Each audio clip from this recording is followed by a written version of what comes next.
and his disciples separate as they sometimes did. He separates the 3 special disciples with him, and he goes up onto a mountain, and there's a glorification that takes place. And they actually see, Peter, James, and John see Jesus there with whom? Moses and Elijah. And we see them up there, and Jesus is receiving courage from these 2 to go through the agony that lies ahead of him. And there's this experience they have in the mountain, a mountaintop experience with God.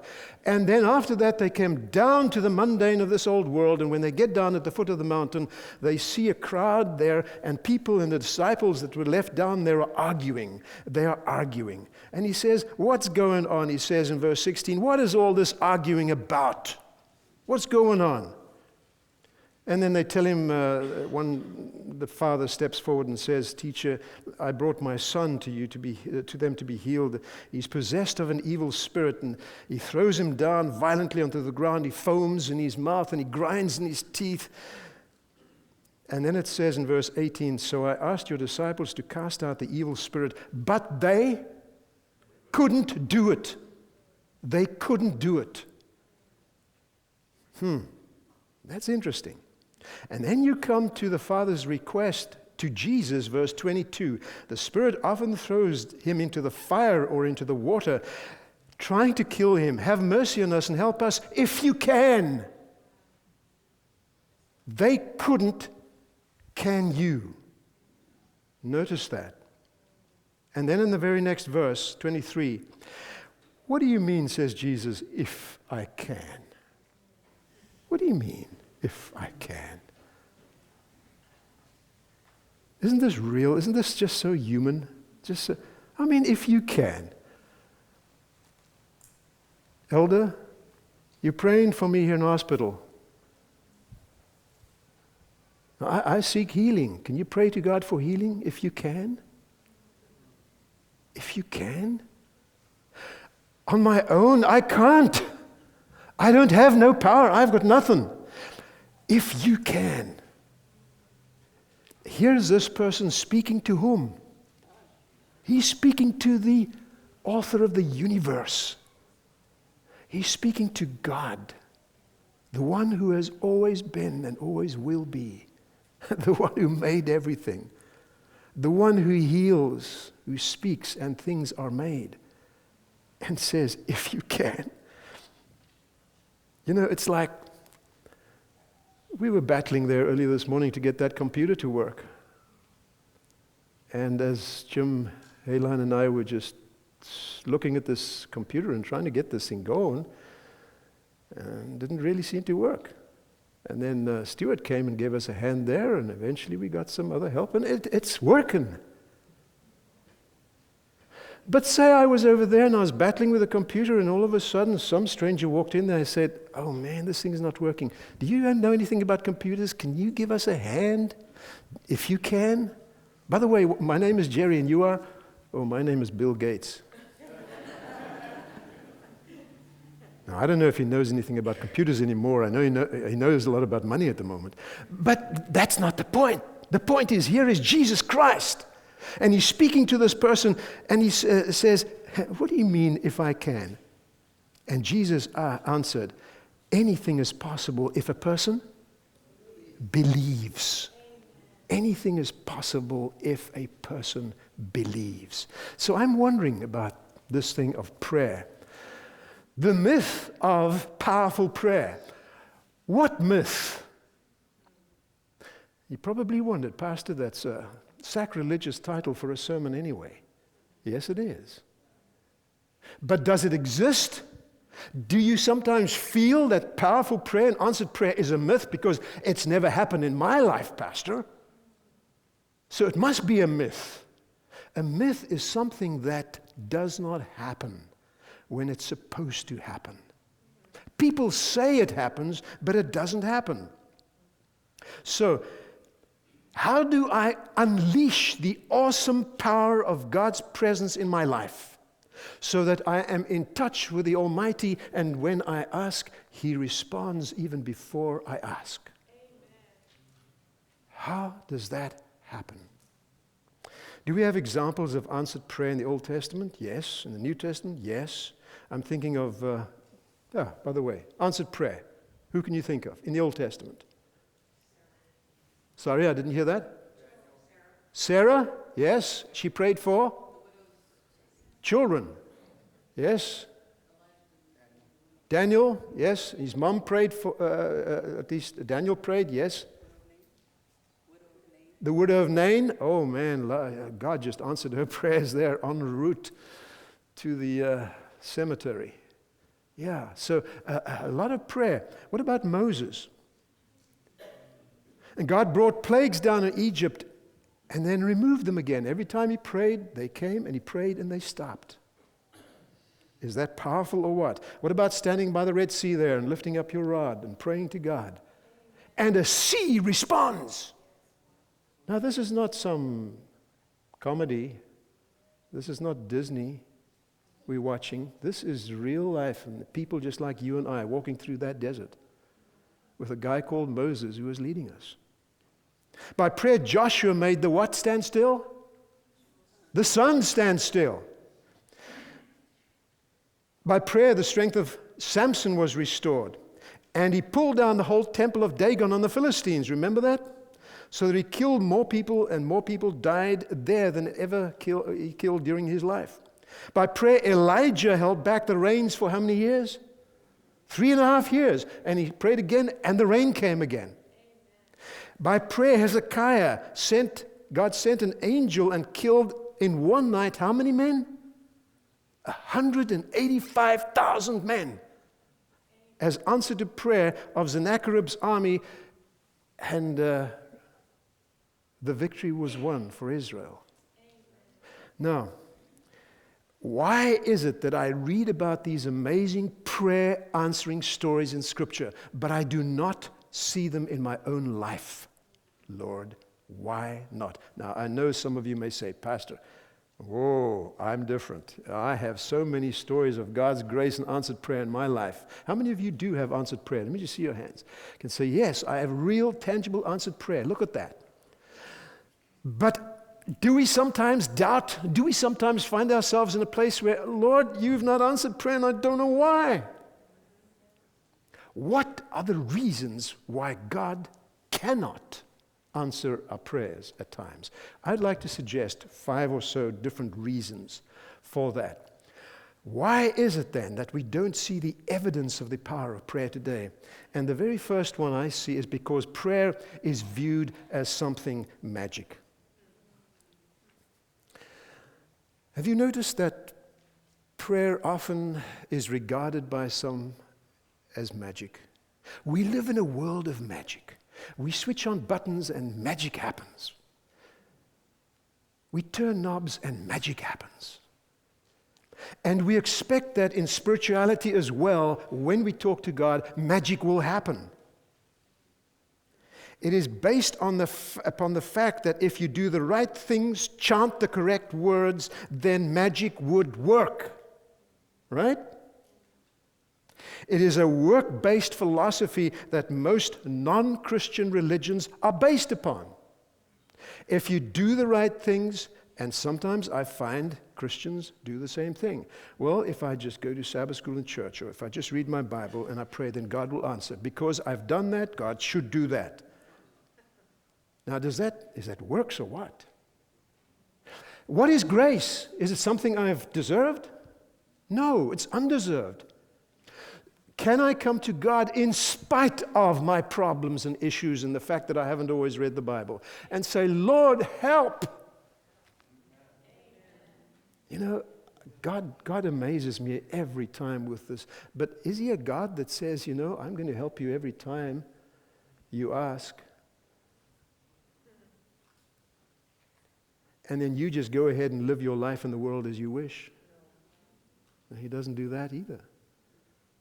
He calls us into something else we call a relationship and says, I want you to be friends with me. And if you then make mistakes, you know, my forgiveness and my grace will flood your soul. But I want to have a relationship with you. I want to know you. You know, it's like the kid who messes up, and Mom again says, wait until your dad comes home tonight and Friday night. He's been away all week, he works or work, comes home weekends kind of thing. And then Dad comes home and Mom says, Johnny has been been bad and has not been good and so forth, and I just have a problem. You go, please sort him out. And Dad comes and he gets a whoop, and there he is with a belt, and he says, okay, son, now tell me, what have you been doing this week? What do you need a whooping for? And his son looks up and says, do I know you? Children need a relationship with a person that disciplines them. And if they don't have a relationship, the discipline helps nothing. Helps nothing. I need to spend time with my children. I need to spend time with God. And in my relationship with Him, then things will happen in my life. So when I just use prayer as a tool, Ronley, you were in my garage yesterday, and I revealed my inner sanctum to you now as a carpenter. He looks up at my tool board, and he sees all the tools very neatly arranged over there, and he says, wow, this looks good. She's smiling, my wife, because she says to me she's never seen that. We've been married for 40 years, it's the first time. Ronnie says to me, well, now you can just take a tool and put it back, where the nail is empty, so you know where it goes back. I said, yeah. For the first time, my life is starting to get organized. But you know what? If I just went to that hammer when I needed it and put it back, need the hammer, put it back, is God like a hammer that I just need sometimes and put it back and I'd have no relationship with it? I need to sleep with that hammer. I need to eat with that hammer. I need to play with that hammer. I need to do stuff in order to have a relationship with that hammer that makes it more than a tool. I know I'll be sent to the psych bin or somewhere else, off to the psychiatric ward. But if that happened, Pastor, you don't need a relationship with a hammer like that. But God says, I want a relationship like that with you. I want you in my mind, in your mind 24/7. And so, there are certain religions that have different ways of praying. Our son-in-law and our daughter live in Taiwan.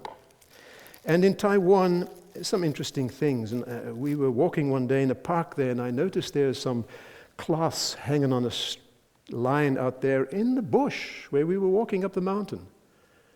And I said, oh, that's interesting. What are those things just waving in the wind there? Oh, he said, those are prayer flags. Are the Lambertons here today? All right. Now you check me out, because they used to work as missionaries in Taiwan for a long time. And what is this? These are Tibetan, or made in Nepal, but these are Tibetan prayer flags. Now, it's a different religion, right? They would put these up and the wind would blow them, and what would happen? They would believe that the prayers are being prayed, that are written on them, because they have writing on them, Chinese writing on them. And so prayers would be, and you go to the temples over there, which I've done in Taiwan too, and see they have things that turn around, prayer wheels, and they have prayers written on them. And so the people come along, walk past, and they spin the wheels. And as long as the wheels are spinning, prayers are being prayed. Now, we say ritual. We don't want ritual in our church. But shouldn't prayer be an often done thing? Yes. Can it, though, become a ritual? And what's the difference? Doing it intentionally with connection with God, or just doing it as rote behavior. I'm just doing it. I'm not saying that this is a bad thing. People may have a prayer flag up as a reminder, and that may connect them to their God. You may have a reminder that connects you to your prayer experience with God. And that reminder is not evil in itself. I may have a note up there. I may have my alert here on my cell phone that reminds me to pray. But that reminder, that object, must not become the end. It's a means to an end. The moment it becomes an end, it becomes ritual. And God says, at the end of time, Matthew 7, I don't know you. You've done all these wonderful stuff as rituals. You've even healed and done all stuff, but I don't know you. I don't have a relationship with. So prayer seems to be more than just a magical thing. I remember walking into those temples and seeing all those incense sticks, and people would put incense sticks in the sand holders there as they go into the temple. The incense would burn and just form this beautiful flavor. And I asked one of the guys at the temple, I spoke to the guy, actually went in there, asked him and so forth, and I said, you mind if I ask you for an incense stick? He said, yeah, help yourself. Have an incense stick. So he gave me this one. Can you believe this? This is an incense stick. It's huge, isn't it? It's huge. It's not like the tiny ones, thin ones. It's huge, but they burn this and put it there, and it burns. Incense stick.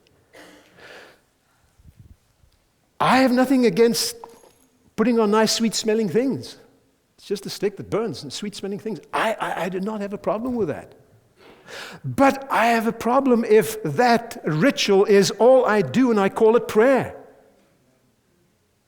I need a relationship with God that is tangible and that is real, and that goes further than just the external aspects, issues, behaviors, the stuff of life. And so, why do we not fly Tibetan prayer flags? I hear it in negative remarks very often. I hear things like, what have I done wrong that God is punishing me like this, that He doesn't answer my prayers? I hear things like, why are all these things happening to me all at once? I hear questions like, why did God allow my child to die? I hear things like, I've been a Christian all my life. Why does He allow this to happen to me?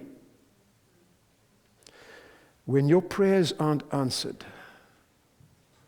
do you have an answer for that question? I'd like to suggest that the first reason why God does not answer our prayers is because we have a magical relationship with God and not a real relationship. A point to ponder, a question to ponder is, do I see prayer as a magic tool that some people have and others don't? Oh, he's got the gift of praying, I don't. As if he can talk to God, but I can't. He's got that key through to the office of God. Maybe that's why I'm leaving my door open, right? Anyone can go in. You don't need a key to get to God. Am I just one of those unlucky ones who doesn't know how to use it? Poor me. Is it easier for some people to pray and reach God than others? The second reason why I believe prayer is often not powerful and often not answered is because we are so focused on guess who. And the things that we are doing, and that we miss God's readiness to answer our prayers because my focus is so upon me that I don't see God, and I miss Him in the process. Ben Patterson, in his book, Deepening Your Conversation with God, tells of his experience watching a couple at John Wayne Airport in Orange County in California. He says, I was dimly aware of a well-dressed couple standing in front of me. Each was shouldering a large leather attaché bag, fumbling, with papers and tickets inside and chattering to each other. I guessed them to be attorneys. Now, maybe it was the tasseled loafers that the man was wearing. In the middle of the conversation, a strange thing happened. The woman puckered her lips and moved to kiss the man. She came within mere inches of his face, only to realize that he wasn't aware of her intentions. He just kept on fumbling with the contents of his bag, talking to her, but not looking at her as he did. She unpuckered and withdrew her bag and chatter. They had my attention. Now, you've often sat in airport lounges and watched people because you have time to kill and the plane is late. I laid my book aside, took off my headset to watch this little drama Then something stranger happened. The man stopped fumbling in his bag, puckered his lips, and moved to kiss her. Came within inches of her face, only to discover that she didn't notice what he was attempting to do. He chickened out. It was now his turn to go back to his bag and his chatter. I was now on the edge of my seat.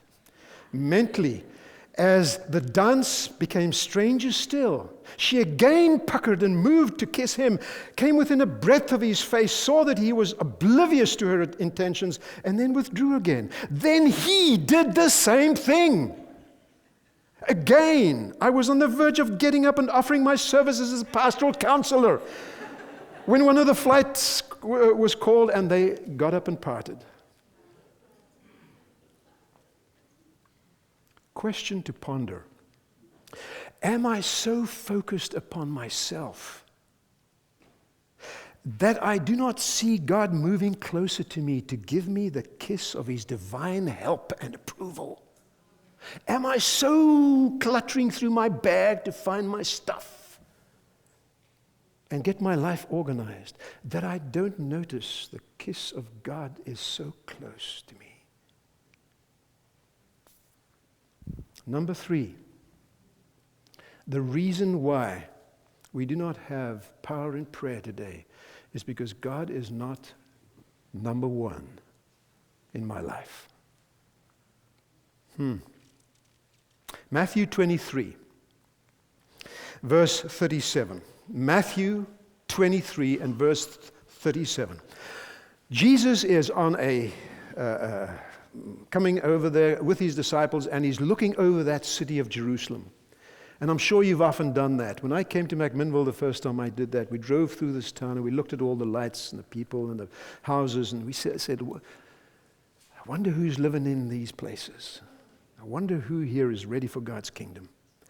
He said, "Oh, Jerusalem, Jerusalem, you who kill the prophets and stone those sent to you, how often I have longed to gather your children together as a hen gathers her chicks under her wings, but you were not willing." You were not willing. What a sad, sad thing to say. We get caught up in the pursuits of life, work, sport, family projects, and other good things, but we forget the most important, the one thing that will make all other pursuits successful. Luke chapter 10, verse 38, and you, I'm sure, are thinking of this experience as well. Mary and Martha, right? Jesus and disciples on their way to Jerusalem. Luke 10, verse 38. Came to a certain village where a woman named Martha welcomed him into her home. Her sister Mary sat at the Lord's feet, listening to what he taught. But Martha was distracted by the big dinner she was preparing. She came to Jesus and said, "Lord, doesn't it seem unfair? So much of life is unfair. That my sister just sits here while I do all the work. Tell her to come and help me. Just tell her to come and help me." But the Lord said to her, "Dear Martha, you are worried and upset over all these details. There is only one thing worth being concerned about. Mary has discovered it, and it will not be taken away from her." And so, question to ponder. Is God number 1 in my life? Some don't talk to God until there's an emergency, so we rely on scriptures like Psalm 50, verse 15. Then call upon me here in the day of trouble, right? Call upon me in the day of trouble. I will rescue you and you will give me glory, right? You'll honor me. John Sandford paints a picture of this in his description of an old well that stood outside the front door of a family farmhouse in New Hampshire. The water from the well was remarkably pure and cold, and in summer, delightful. No matter how hot the summer or how severe the drought, the well was always a source of refreshment and joy. The faithful old well was a big part of his memories of summer vacations at the farmhouse. Do you have a farmhouse that you visited as a kid? I did. I remember great memories going back to my uncles. I had a couple of uncles, a number of them, and going back to their farms. It was a great place to be. The years passed, and eventually the farmhouse was modernized. Oh, dear. Wiring brought electric lights. Indoor plumbing brought hot and cold running water. The old well was no longer needed, so it was sealed for use for possible future emergencies. Well sealed up. But one day, years later, Sanford had a hankering for cold, pure water of his youth. So he unsealed the well, lowered the bucket for a nostalgic taste of the delightful, refreshment that he remembered. He was shocked to discover that the well was dry. It was dry. There was no water in it. Bone dry. Perplexed, he began to ask questions of the neighbors and the locals that lived around there. And he learned that wells of that sort were fed by hundreds of underground little rivulets, and that the water actually seeps in, a slow seepage into the well, and it just continues and continues. As long as the water is drawn out of the well, new water flows in. But when the water stops flowing, the rivulets clog with mud and they close up. The well dried up not because it was used too much. It dried up because it wasn't used enough. Does that tell you something about prayer? A question to ponder. Has the well of prayer communication between you and God dried up because of lack of use? How many times is not the question. It is, what is the relationship like? And God is asking that of us over and over and over again. And so, lastly, we come to, because we do not recognize the power of the enemy. Satan is a wily foe, and sometimes our prayers are not answered because we do not recognize who is trying to break our relationship with God. We do not use the power of prayer that's available to us because we do not think we need it. The evil one has lulled us into a sense of complacency, a Laodicean lukewarmness that makes us feel comfortable living in the mess that we are in.